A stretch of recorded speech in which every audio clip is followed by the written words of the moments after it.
Study చేస్తున్నారు. చాలా చోట్ల కర్ణాటకలో, మహారాష్ట్రలో ఈ ఓట్ చోరీ ఏదైతే ఉందో దీని గురించి అన్ని వివరాలతో, ఒక పొలిటికల్ స్టేట్మెంట్ కాదు, ఫ్యాక్ట్స్తోని నిజాలు ఏమున్నాయి, దీన్ని ఎట్లా ఓట్ని చాలా చోట్ల కూడా ఓటు లిస్టులకు వెళ్ళి పేర్లు తీసేస్తున్నారు. ఎక్కడైతే కాంగ్రెస్ పార్టీ బలంగా ఉందో అక్కడ ఓట్లు లేనట్టు చేస్తున్నారు. ఎక్కడైతే వారికి ఓట్లు ఎక్కువ కావాలో అక్కడ ఓట్లు పేర్లు యాడ్ చేయించుకుంటున్నారు, ఓట్లు కొంటున్నారు. ఈ ఓట్ చోరీ పోవాలని చెప్పి దేశవ్యాప్తంగా రాహుల్ గాంధీ గారు ఈ కార్యాచరణ తీసుకోవడం జరిగింది. Congress party no to vote చోరీ అంటే మాకు ఓట్ చోరీ వద్దు అని ఈ క్యాంపెయిన్ ఏదైతే చేస్తున్నారో దేశవ్యాప్తంగా ఈ ఓట్ చోరీ క్యాంపెయిన్, ఓట్ చోరీ వ్యతిరేకంగా క్యాంపెయిన్ నడుస్తుంది. ఇక్కడ మన తెలంగాణలో కూడా మాకు ఆదేశాలు ఇచ్చారు ప్రారంభం చేయాలని. నేను అనుకుంటే చెన్నూరు నియోజకవర్గం ఫస్ట్ నియోజకవర్గం ఎక్కడైతే ఓట్ చోరీ కార్యక్రమం ప్రారంభమైందో ఈరోజు అన్ని చోట్ల కూడా నేను వెళ్ళి కార్యకర్తలకు ఇదే చెప్తున్నాం, ప్రజలకు మీరందరూ కూడా సహకరించాలి.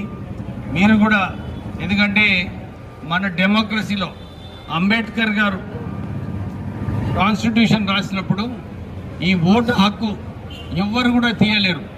ఈ ఓటు వేసే హక్కు మనకే ఉంది. మన ఆలోచన ప్రకారంగా మనకు ఏమి కావాలి, మనకు ఏ పార్టీ ఏ వ్యక్తితోని ఏ వ్యక్తికి ఓటు వేయాలని చెప్పి ఆ హక్కు మనకి ఇచ్చింది ఆ రోజులలో అంబేద్కర్ గారు.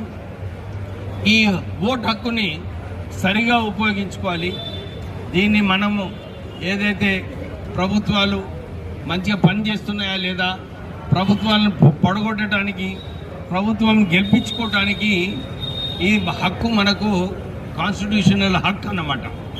దీన్ని మీరు చూస్తున్నారు, రాహుల్ గాంధీ గారి స్పష్టంగా ఈ హక్కుని పోయేటట్టు ఎలక్షన్ కమిషన్ చేసింది.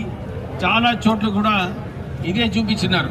ఒక్క ఇంట్లో వందలాది మందిని దాన్ని సరిగా చేయకుండా ఈ ఓటర్ స్లిప్స్ ఏదైతే ఉందో ఆ ఓటర్ స్లిప్స్ ఎలక్ట్రానికలీ మనకు కూడా చూపించాలి.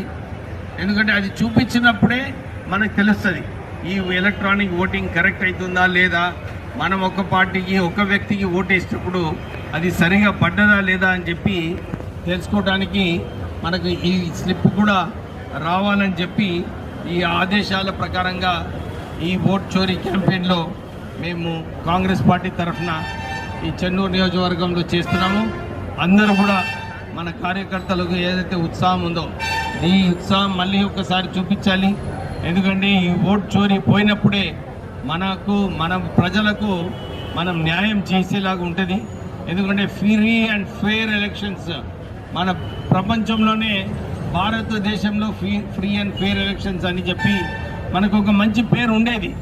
కానీ ఇప్పుడు ఈ ఓట్ చోరీ వలన మన భారతదేశంకి చెడ్డ పేరు రావడం జరిగింది. మళ్ళీ దీన్ని తిరిగి మంచి వ్యవస్థ నడిపించేలాగా చెయ్యాలని చెప్పి మనం ఈ క్యాంపెయిన్, ఈ ఓట్ చోరీ వ్యతిరేకంగా ఈ క్యాంపెయిన్ చేయాలని చెప్పి మీ అందరికీ మళ్ళొకసారి కోరుతూ ముగిస్తున్నాను. జై హింద్.